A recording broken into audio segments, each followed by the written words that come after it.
সমস্ত পাপ সাপ দূরে যাবে, সারময় সংসার হবে, আর কোনো ভয় নাহি রবে, ডুববে প্রেমের পাথারে।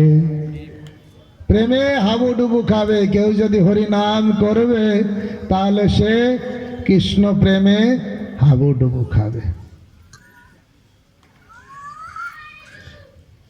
তাই এই নাম আমি নিয়ে এসেছি। কোথা থেকে নিয়ে এসেছি?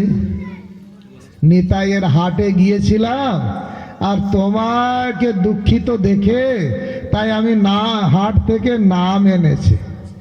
এখন নাম আনতে গেলে কিছু টাকা পয়সা লাগে। যেরকম আমি বিগ বাজারে আপনার জন্য একটা ভালো জিনিস আনবো, টাকা না দিলে দেবে? তা ভক্তিবিনোদ ঠাকুর বলছেন, আমি তো কাঙাল, আমি টাকা পয়সা নেই, আমি ঋণ করে নিয়ে এসেছি, আমি তোমার জন্য ধারে নিয়ে এসেছি। আর তুমি এই নাম যদি নেবে তুমি আমাকে কিছু মূল্য দেবে। কি মূল্য? শ্রদ্ধা মূল্যে শুদ্ধ নাম সেই হাটে বিকায়। তোমার শ্রদ্ধা দেখে আমি তোমাকে নাম দেব, তুমি আমাকে শ্রদ্ধা দেবে, এটা নিয়ে আমি নিতাইয়ের হাটে দেব, ওখানে আমি কিছু কমিশন পাবো, আমি কিছু দালালি পাবো, কিছু পার্সেন্টেজ কমিশন পাবো। আছে না অনেক সেলসম্যানরা, বিগ বাজার কলকাতার সেলসম্যান, তারা বিভিন্ন জায়গায় যে বলে, শোনো শোনো, ভালো প্রোডাক্ট, এইটা নাও, ভালো, এতে সব সেরে যাবে, এটা সারবে সেটা সারবে, কত রকম বিভিন্ন এমআই কোম্পানি আছে, অমুক কোম্পানি তমুক কোম্পানি আছে। তাহলে প্রোডাক্টগুলো বিক্রি করে আর সেখান থেকে ঠিক সেই রকম সেলসম্যান আমরা হচ্ছে নামের হাটের সেলসম্যান, নামের হাটের দালাল। আমি কাঙাল, অর্থহীন, আমার তো টাকা পয়সা নেই। ভক্তিবিনোদ ঠাকুর বলছেন দৈন্যতা, আসলে উনি তো অনেক ধনী, কিন্তু তবু দৈন্যতা বশত বলছেন, আমি কাঙাল, অর্থহীন, নাম এনেছে করে ঋণ করে আমি নাম এনেছি। মূল্য লয়ে তোমার ঠাই, মহাজনকে দিব ভাই, যা কিছু তাতে লাভ পাই, রাখবো নিজের ভান্ডারে। আমি কাঙাল, আমার তো কিছু যোগ্যতা নেই, কিন্তু আমি ঋণ করেছি, বলেছি আপনি ধারে দিন, আমি বিক্রি করে তোমাকে টাকা দিয়ে দেব। তাই হে ভক্তগণ, তোমাদের জন্য আমি নাম এনেছি, নিতাইয়ের হাটে গিয়ে অপ্রাকৃত রসে পরিপূর্ণ গৌরচন্দ্র মার্কা মারা একদম অথরাইজ নাম, সেই নাম এনেছি তোমাদের তরে, তোমরা দয়া করে নাও। আমি কাঙাল, অর্থহীন, নাম এনেছে করে ঋণ, মূল্য লয়ে তোমার ঠাই মহাজনকে দিব ভাই, যা কিছু তাতে লাভ পাই রাখবো নিজের ভান্ডারে। তোমার কাছে বিক্রি করে যা আমি কিছু লাভ পাবো। কি লাভ পাবো? টাকা পয়সা, ডলার, পাউন্ড না। কি লাভ পাবো? আমি লাভ পাবো নিতাইয়ের কৃপা। জড়জাগতিক লোকেরা টাকা কমিশন পায়, কিন্তু যারা কৃষ্ণ ভক্ত তারা যখন নাম প্রচার করে, দ্বারে দ্বারে লোকের কাছে নাম দেয়, তখন নিতাইয়ের কাছে কমিশন পায়। ওকে যাবে রে ভাই আই ছুটে, নিতার নাম হাটে, হাটের অংশী মহাজন অদ্বৈত সনাতন। নামের হাটের কথা বলা আছে। আবার বলা আছে কি, বড় সুখের খবর গাই, নদিয়া গদ্রুমে নামের হাট খুলেছে খোদ নিতাই। সেখানে বলছেন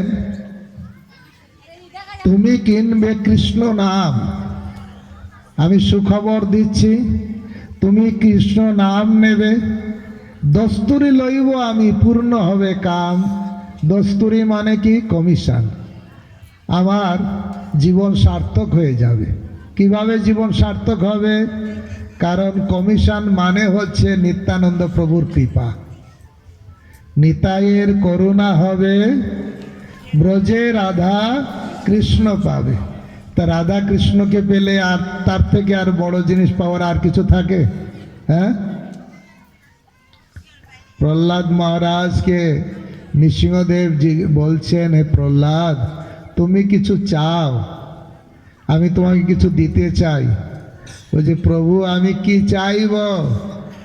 আপনাকে আমি পেয়েছি, আপনি কি বলছেন আপনার থেকে বড় জগতে আর কিছু আছে? তাহলে আপনি আমাকে চাইতে বলছেন, অলরেডি আপনাকে তো পেয়েছি, তারপরেও আবার চাইতে বলছেন, তাহলে মনে হচ্ছে যেন আপনার থেকে বড় আর কিছু আছে। কিন্তু আমি তো জানি আপনার সমান কেউ নেই, আপনার থেকে বড়ও কেউ নেই, তাহলে আমি কি চাইব? প্রহ্লাদ নৃসিংহদেব বলছে, আরে প্রহ্লাদ তুমি আমার পুত্রের মতন, তোমাকে কিছু দিয়ে আমি একটু আনন্দ পাবো, তুমি কিছু চাও। এবার প্রহ্লাদ মহারাজ মনে মনে ভাবছে, আমি তো এখন কিছু আমার মনে চাওয়ার ইচ্ছা নেই, তাহলে হয়তো ভবিষ্যতে আমার চাওয়ার ইচ্ছা হতে পারে, এই জন্য কি ভগবান বারবার বলছে যে তুমি কিছু চাও, তুমি কিছু চাও। এবার ভগবানকে বলছে, প্রভু আমি তাহলে চাই। বলো বলো চাও কি? আপনি আমাকে এই দিন আমার ভবিষ্যতে যেন আপনার কাছে কোনো চাওয়ার ইচ্ছা না হয়, না আপনাকে পেয়ে আমার জীবনে যদি কোনোদিন এর অন্য কিছু চাওয়ার ইচ্ছা হয়, তার থেকে দুঃখের দায়ক আর কি হতে পারে? আপনাকে পেয়েছি, আপনার থেকে আর তাই আপনি যদি দিতে চান, এই দিন যেন আমার মনের ভিতর কোনো আপনাকে ছাড়া আর যেন কোনো ইচ্ছাই না আসে। হরি বল।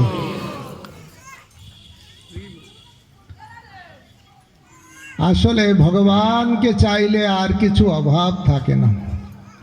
আমি গতকাল একটা কাহিনী শুনছিলাম, ব্রজধামের কাহিনী। একজন মহান্ত সাধু বাবা, কি নাম আমার মনে নেই, কিন্তু উনি কি করতেন,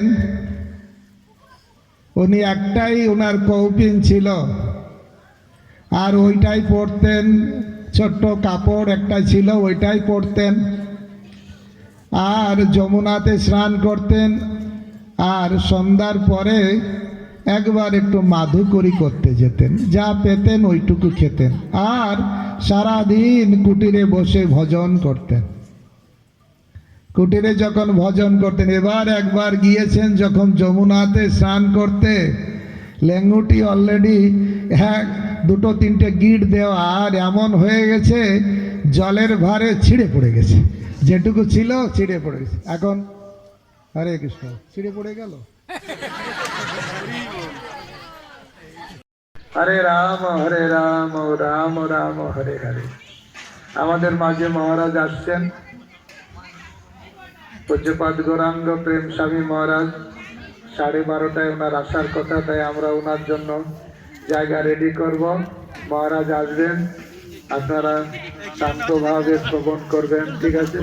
হরে কৃষ্ণ কৃষ্ণ কৃষ্ণ হরে হরে, হরে রাম রাম রাম হরে হরে।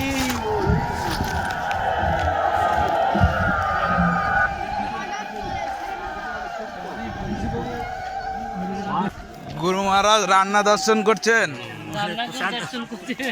প্রসাদ দর্শন করছেন। হরে বল।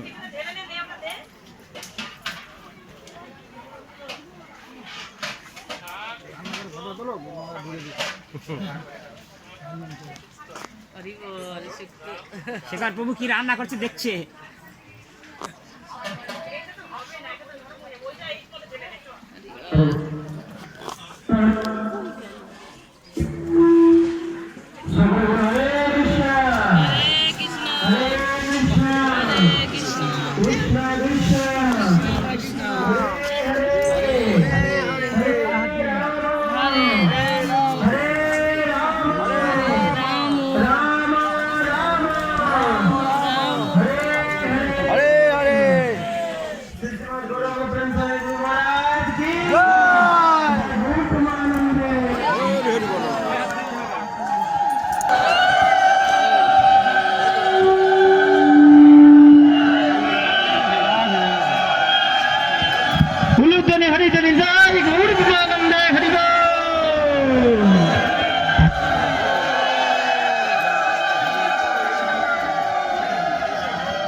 हरे कृष्ण।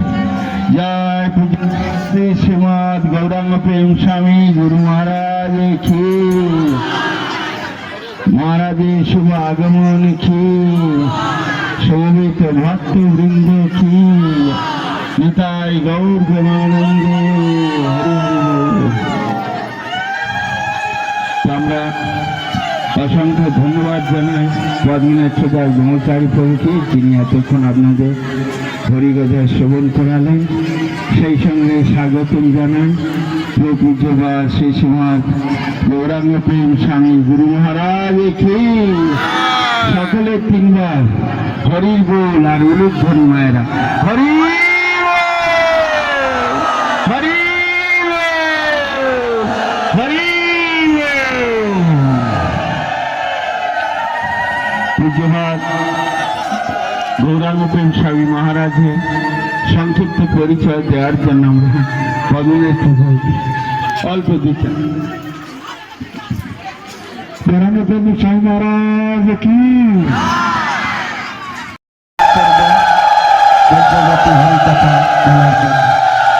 মহারাজের দেবদর্শন মাল্যদান করছেন, সুরসিংহ দিলেন। আর হচ্ছে দয়াময় বলদেব প্রভু, যিনি এই প্রোগ্রামের উদ্যোক্তা, মহারাজকে মাল্যদান করে ভূষিত করছেন।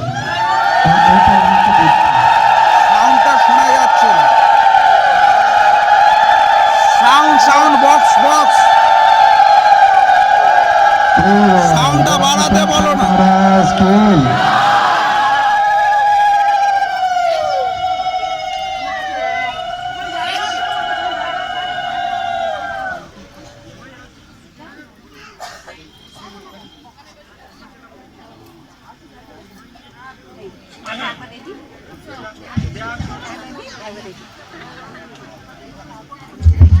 हरे कृष्ण। ओम अज्ञान तिमिरान्धस्य ज्ञानाञ्जनशलाकया चक्षुरुन्मीलितं येन तस्मै श्री गुरुवे नमः। नमोऽयं विष्णुपादाय कृष्णप्रेष्ठाय भूतले श्रीमते जयपताका स्वामिने नामिने। नमो आचार्यपादाय निताय कृपा प्रदायिने गौरकथा धामोदाय नगर ग्रामतारिणे। নমোয়ং বিষ্ণুপাদায় কৃষ্ণপ্রেষ্ঠায় ভূতলে শ্রীমতে ভক্তিবেদান্ত স্বামিনীতি নামিনে। নমস্তে সারস্বতী দেবী গৌরবাণী প্রসারিণে নির্বিশেষ শূন্যবাদী প্রচতদেশতারিণে। বঞ্চা কল্পতরুভ্যশ্চ কৃপা সিন্ধুবৈব চ পতিতানাং পাবনেভ্যো বৈষ্ণবেভ্যো নমো নমঃ। নমো মহাবদান্যায় কৃষ্ণপ্রেম প্রদায়তে কৃষ্ণায় কৃষ্ণ চৈতন্য নাম্নে গৌরতিষে নমঃ। পঞ্চতত্ত্বাত্মকং কৃষ্ণং ভক্তরূপ স্বরূপকম ভক্তয়বতারং ভক্তাখ্যং নমামি ভক্ত শক্তিকম। জয় শ্রীকৃষ্ণ চৈতন্য প্রভু নিত্যানন্দ শ্রী অদ্বৈত গদাধর শিবাসাদি শ্রী গৌর ভক্তবৃন্দ। হরে কৃষ্ণ কৃষ্ণ কৃষ্ণ হরে হরে, হরে রাম রাম রাম হরে হরে। মুখং করতি বাচলং পঙ্গুরলঙ্ঘয়তে গিরিম যৎকৃপাতমহং বন্দে পরমানন্দ মাধব। আপনারা এতক্ষণ শ্রীপাদ পদ্ম নেত্র প্রভুর শ্রীমুখে অনেক ভালো ভালো কথা, সুন্দর সুন্দর কথা শুনলেন। তো এখন আমি আপনাদের কাছে কি কথা বলবো আপনারা বলেন। এই জগতে যত রকমের কথা আছে তার মধ্যে সর্বশ্রেষ্ঠ কথা হচ্ছে পরমেশ্বর ভগবান শ্রীকৃষ্ণ সম্বন্ধে কিছু বলা। আর এই জগতে আমরা যত রকমের কথা শুনি থাকি তার মধ্যে সর্বশ্রেষ্ঠ কথা হচ্ছে ভগবান শ্রীকৃষ্ণের সম্বন্ধে কোনো কিছু কথা শোনা। বুঝতে পারছেন? কৃষ্ণ হচ্ছেন ভগবান। তো এই জগতে আমরা বহু রকমের কথা বলে থাকি, বহু রকমের কথা শুনে থাকি, তাই তো? রাজনীতির কথা, খেলাধুলার কথা, সিনেমার কথা, কত কথা, কথার শেষ নাই। কিন্তু সর্বশ্রেষ্ঠ কথা হচ্ছে পরমেশ্বর ভগবান সম্বন্ধে কিছু কথা যদি আমরা শুনব, সেটা হচ্ছে সর্বশ্রেষ্ঠ কথা। আর যত রকমের কথা আমরা বলে থাকি তার মধ্যে সর্বশ্রেষ্ঠ কথা হচ্ছে ভগবান শ্রীকৃষ্ণ সম্বন্ধে কিছু বলা। তাই কৃষ্ণ, জানেন কৃষ্ণ হচ্ছে ভগবান। তো সেই কৃষ্ণের নাম আছে, তার রূপ আছে, গুণ আছে এবং লীলা আছে। নাম, রূপ, গুণ, লীলা মনে থাকবে। ভগবানের নাম, রূপ, গুণ, লীলা। তো মহাপ্রভু শিক্ষাষ্টকমে বলেছেন, নাম নামকারী বহুধা নিজ সর্বশক্তি তত্রর্পিত শরণেন নিয়মিত শরণেন কাল। অর্থাৎ ভগবান কৃপা করে কি করেছেন, তার বহু নাম বিস্তার করেছেন। ৭৮ শতনাম আছে কৃষ্ণের, তারপরে বিষ্ণুর সহস্র নাম আছে। হরে কৃষ্ণ।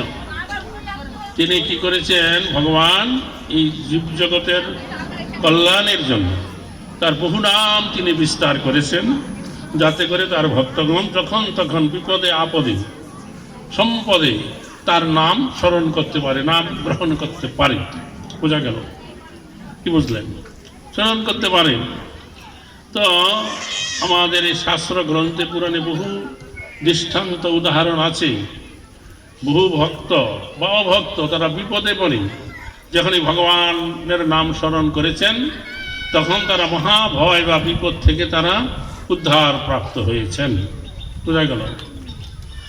তো সেই যে কৃষ্ণ, তিনি এত নাম বিস্তার করেছেন, তারপরে এবং এই নাম গ্রহণের তিনি আবার কোনো রকম সময়, সরল কাল বিচার রাখেন।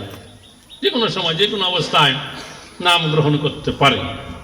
তো মহাপ্রভুর একটা লীলা আছে, যেন আমাদের যে নিয়মে এমন একটা আছে যে ভগবানের নাম এত পবিত্র, এত উচ্চ, যখন আমরা শোচ কাজ যদি করতে যাই তখন এই নাম গ্রহণ করতে নাই।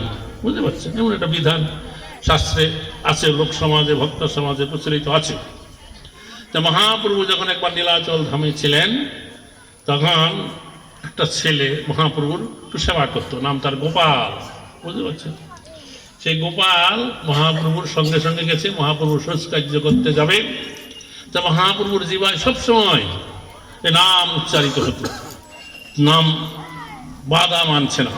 মহাপ্রভু যখন দাঁত দিয়ে তার জিভটা চেপে ধরেছেন যাতে নাম করতে না পারে, তখন নাম বন্ধ হয়ে গেছে। তখন গোপাল বলছে যে কি প্রভু, নাম বন্ধ হলো কেন?